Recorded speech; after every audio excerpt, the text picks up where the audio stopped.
Standing just 6'1", Nate "Tiny" Archibald was a dominant scorer and playmaker in the 1970s. He remains the only player in history to lead the league in both scoring and assists. In 1981, he was the floor general for the NBA champion Boston Celtics.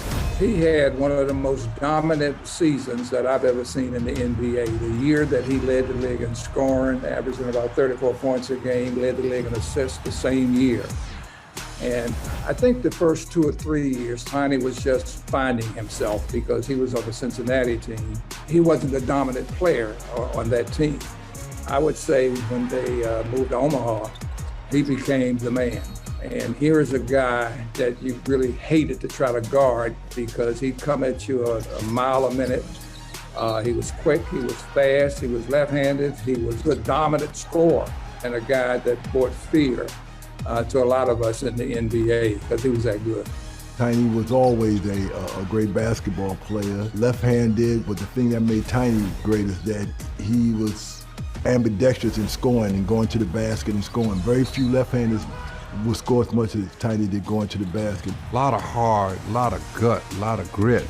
Because, you know, to come in there with all of the big trees, and back then you had a lot of centers in the game that were just planted down there. And he would come in there and attack you, and you would say, I'm gonna knock this guy on his butt.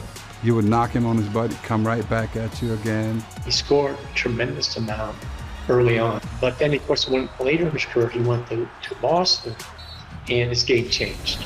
He was more of a distributor, playing alongside Bird and McHale and those players. You know, one of the great things I think you can say about a player is when you're playing for a team, and you go to a team, you try to figure out, how can I contribute? How do I fit in?